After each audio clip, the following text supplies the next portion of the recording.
All right, guys. Today we are going to review the NFL Divisional round, those 4 games that happened over the weekend.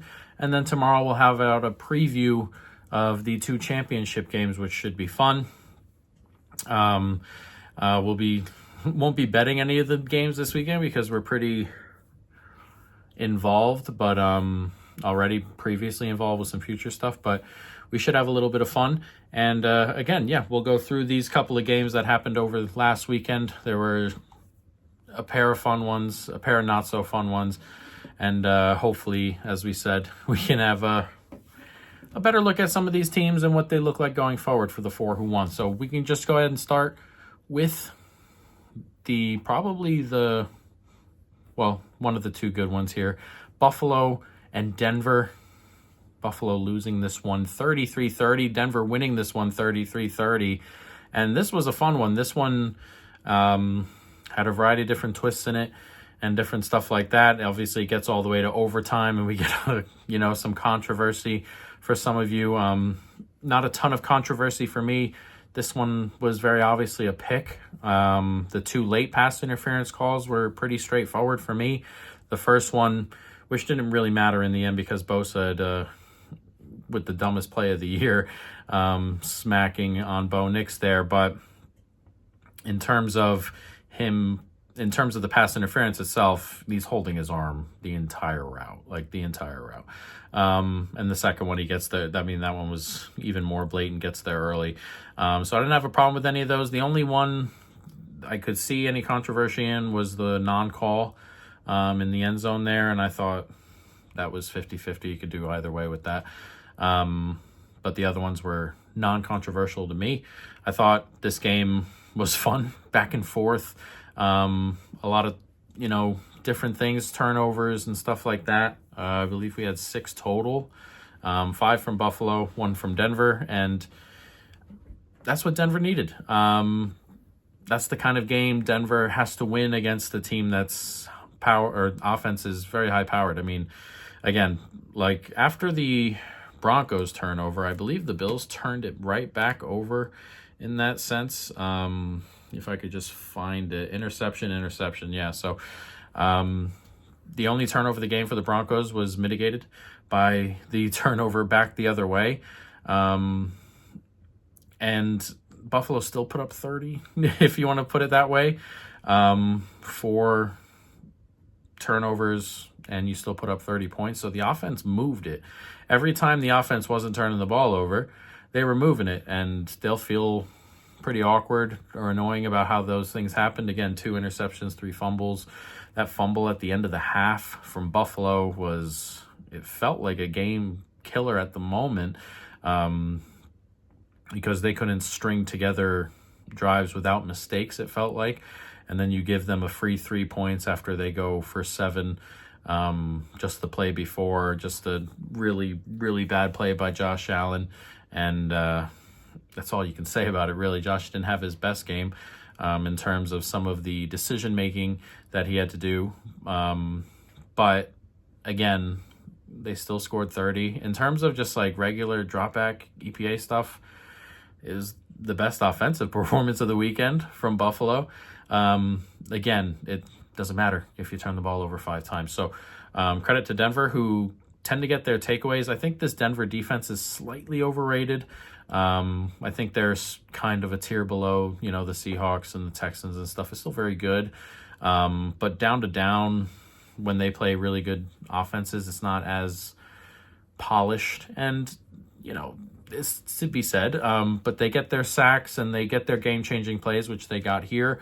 And that's kind of what you hope to lean on going forward, particularly after Nix leaves this game hurt and will miss the rest of the season with a broken bone in his ankle, which really sucks. I mean, you don't want to see that kind of stuff here. When we get to the playoffs, you just want to see the best each team can put out, and you want to see good games and stuff like that. And you never want to see a player who's, second year going to the AFC Championship game, chance to go to the Super Bowl, home field, and he won't be able to play in that game. That's not something we're looking for. Excuse me. So next week, we'll talk about it in the preview video tomorrow. But it'll be Jarrett Stidham next week. But Bo Nix played well here. He was not giving the football away. He ran pretty well. He had that one bad pick. Most quarterbacks have a bad turnover every game. It's how it is playing the quarterback position. But he kept it moving. They took advantage of the turnovers. They moved it fine. And Bo Nix was not missing a ton here. There was maybe a little stretch in the middle, early third, third quarter type where it felt like, hey, man, they're not moving the ball. Where are they going to be able to move the ball? But Bo Nix has been clutch all year long. They've had a lot of fourth quarter comebacks, stuff like that. And he played well in the fourth. Made the plays he needed to. The offense made the plays it needed to and got over the line. Again, offensively, this is where the turnovers come to. Like even just regular stuff. Bills 5.8 yards per play, Denver 5.1, and 5.1 isn't horrible. I mean, it's not like it's not great, but it's not horrible. 5.1 is fine, particularly if you're getting 5 turnovers back the other way. 8 for 16 on third down is huge. Those are the plays he needs to be making. Didn't run the ball very well, but passing, again, was better. And Bo Nix, a lot of the rushing came from him. They'll get J.K. Dobbins back this week, it looks like, versus New England, which is interesting. Because the regular runners down to down aren't running particularly well. McLaughlin, Harvey, those guys, they aren't running super well. And you're going to miss Bo Nix's feet, which is a pretty big part of the Denver attack. He had 12 carries today for 29, nothing crazy, but he was picking up some important plays with his legs and, keeping the team on schedule, which this team needs to do. And against a defense that played well last week against Jacksonville, I don't love this Bills defense. I think there's a lot of problems with it. They don't rush the quarterback particularly well. Scheme-wise, it's a little bit funky in playoff stuff, but they played really well last week.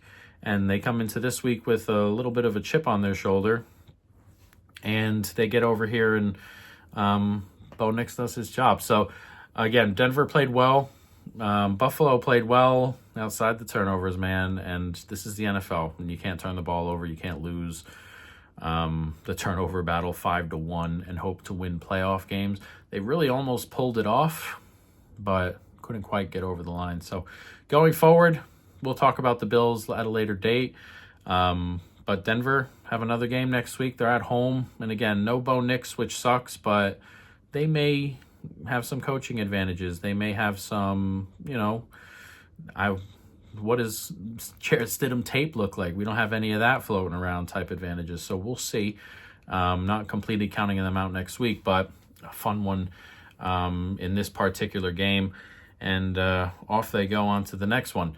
But a very, very typical Bills keep hold of the ball. Or Bills don't turn the ball over a ton, and they probably win this game.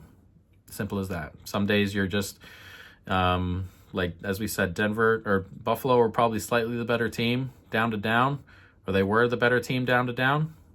Denver get the takeaways, and they deserve to win the football game, and they do. And they'll move on to the championship game. We could talk about the other game in the AFC, New England and Houston. New England win this one 21-16. This was a wild one. I mean, just in terms of, turnovers, there were 8, and they all came pretty quickly. Stroud threw 4 picks. There was Drake May threw a pick, but that was a Hail Mary at the end of half, I think. A pick that didn't matter. And the fumbles there was the big thing for May, who had put the ball on the ground 4 times. They got 2 back. Fumble luck is important when you win these things, when you're in these games. Fumble luck is super important. And again, one of those fumbles gets picked up in in the red zone for Houston, and they may just win this game outright. So they get a little bit of luck there. But in terms of just regular down to down, game to game, this was just a crazy one. One of those games where you're watching and you're like, what on earth is going on for 3 quarters. Fourth quarter, it felt like Houston had run out of gas defensively, and you can't blame them necessarily running out of gas defensively. They're on the field a lot. Patriots had the ball for 32 minutes here. They were on the field a ton. Every time they get a stop, come off the field, Stroud pick, got to get back on the field and defend again. And that last Patriots touchdown drive felt like they had run out of gas when New England put it away there in the fourth quarter. And again, this was a game going into the fourth, and you would think, just looking at it, 5 turnovers, 4 interceptions, they all come early, first half, and you think New England are gone. But again, going into the fourth quarter, this is a, 21-16 game, 5-point game, and Texans were getting a little bit better at moving it. They just couldn't deal with the pass rush, and New England just kept throwing guys, forcing guys that way. There was just no way that they were running the football here, Houston. That offensive line comes back to bite them now. So very similar to the Chargers last week. If you're New England and you want 2 offensive lines to go against in all of the NFL, and to kind of just set yourself up for a deep playoff run, these are the 2 offensive lines. They got them back to back here at home, and they take advantage. Again, Houston were never going to be able to run here up the middle at all. Very similar to the Chargers last week. They weren't going to run outside a ton. Offensive line is just getting bullied. Milton Williams in the middle. Barmore was on something else. Williams, I believe, I keep saying Williams. I'm pretty sure that's his name. The other D tackle on it as well.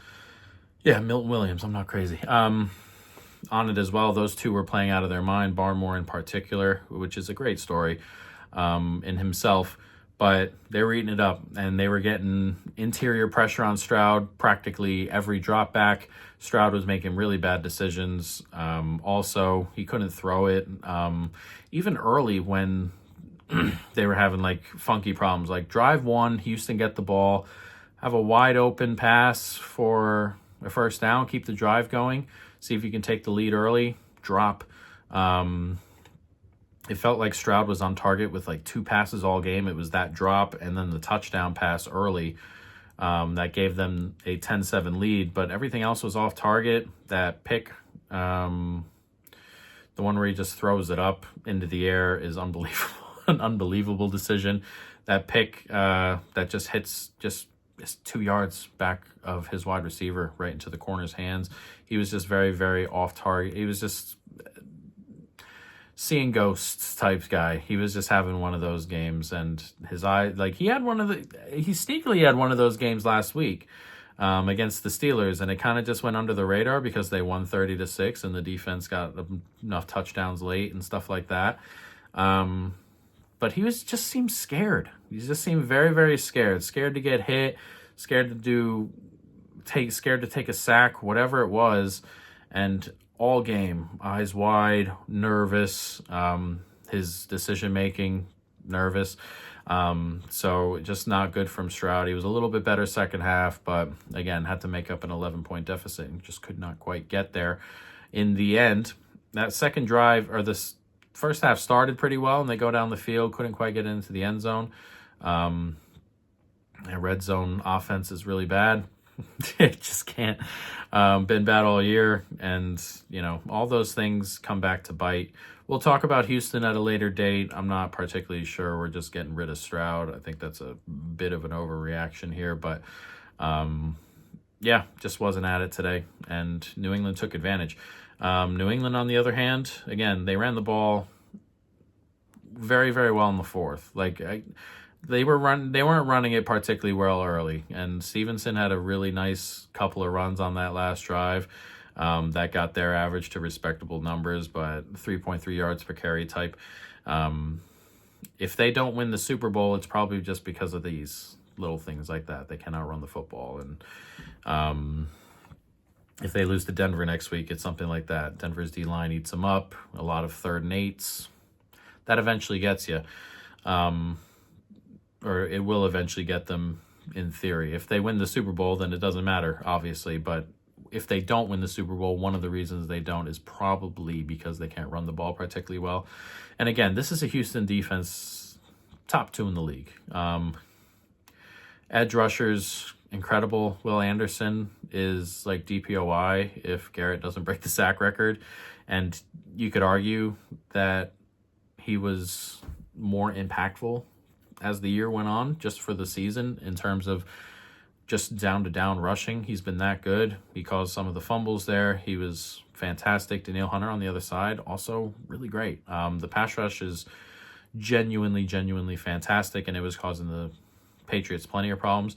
But the Patriots offense, again, had plenty of chances, were on the field quite a bit. But also a lot of their scoring drives were not like they turned the ball over on the 2 and put it in. I mean, they had some actual drives with the offense there. 6 plays, 66 yards.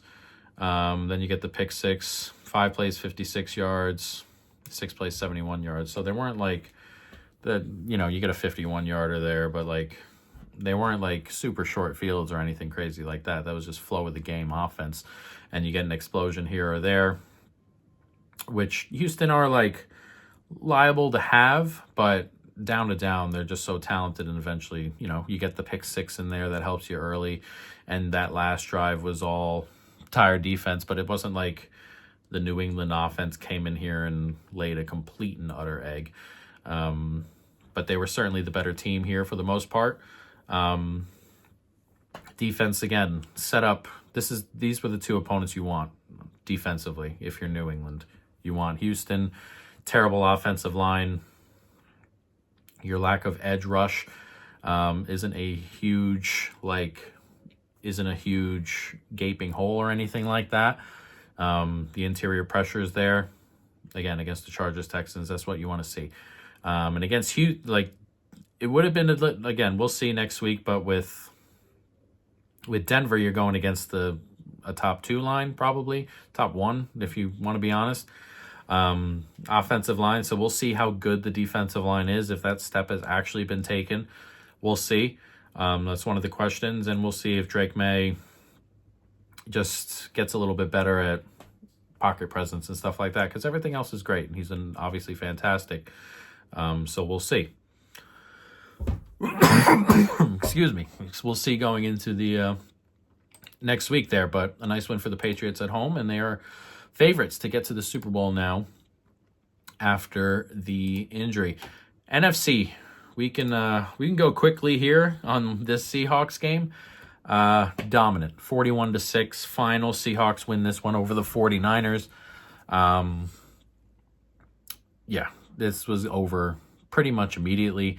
You get into this one, Seahawks, return the kick for a touchdown, force a turnover on downs. That play call, by the way, by Shanahan is so bad. Like, we're running pitch options on the short side of the field against this defensive line.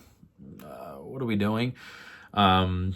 Field goal, then a turnover on the fumble, touchdown, and this game is over. First quarter over. And we had talked about Seattle, who have done this a couple of times, like this year. Like, if we go back to Seahawks' schedule, I know for a fact they did it against the Saints. That game ended 44-13, but just touchdown on the first drive, punt return TD, and then turnover, touchdown, and that was 21-0. Pretty much immediately, and that game was also done and dusted quick. They've had a couple of those this year. Perhaps I don't think this Washington game, perhaps. No, not this Washington one, though they went up early and never looked back. Arizona might be the one I'm thinking about. Touchdown. Yeah, so first quarter touchdown. A minute later, 34-yard fumble recovery. And then another touchdown on the next drive, and that game was dusted. So that's something the Seahawks have done all year, and you can't. This defense is too good. The offense is too cyclical. You just can't. And they were significant dogs this week, the Niners, because defensively and offensively dealing with a million injuries. Purdy hasn't been playing particularly well. I believe he has 10 picks in 9 games this year, regular season, and then this game here didn't play well. Didn't play well against the Seahawks last game.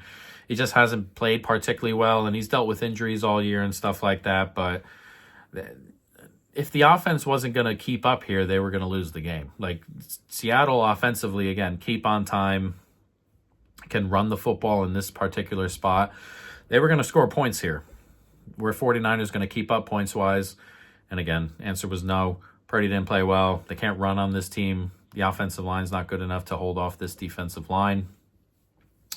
Seahawks could do whatever they want on offense. They could run the ball. Again, I mean, Walker went for 116. Charbonnet did get hurt here, but yeah, Rashid Shaheed went 2 for 27. 19 for 116 is Kenneth Walker. Charbonnet went 5 for 20 in his limited action. And some later ones there, they were averaging 5.3 yards a carry over 33 carries. You just can't win football games in the playoffs this way. And Mike McDonald coached another really great defensive masterclass. He's excellent. We'll see about Seattle next week. They play the Rams, and those two teams have played to pretty much a stalemate over 2 games. A 20-18 and a 38-37. There's a 1-point difference between these two teams this year. Both have been coming down to the last play. So hopefully we get a good game. Seattle are a little bit injured, and the offensive line is a worry going into next week. We'll see. We'll look at it in a minute. But you get a playoff game at home against the division opponent. That should be genuinely a fantastic game. But not much to take away from this football game. It was over quickly. And in the end, as we said, a bit of a mismatch considering how the first quarter went and the game state. It's just very, very difficult for 49ers there, but an excellent, excellent showing from Seattle. And then we got one more here. Rams 20, Bears 17. This one was super, super interesting. Very interesting. It's 10-10 at half. I didn't think anybody played well here. And that's what's so funny about really, really good football players. Even when they don't play well, they pop out some crazy stuff. I thought the Rams struggled, and I thought the Bears defensively were out-coaching McVay. McVay was getting out-coached for the first 3.5 quarters here. And then they finally wake up and realize they can run the football late and do enough to get a touchdown late, take the lead. Chicago, most of the game, weren't playing particularly well. Some off-target stuff. Caleb, 23 of 42, 2 TDs. There were a couple picks in there. Excuse me. Couple picks in there. And even if the first one, it gets graded as a pick, but it'd be better. Like, it was one of those positive EPA picks. I don't know how many times this has happened to Chicago this postseason. 2 or 3, it feels like, where they throw a pick and it's actually a good thing, or it's better than an incompletion. And that first one was better than an incompletion. It was a 4th down there as they were trying to get into it after the Rams scored early. And then the last one with the DJ Moore stuff.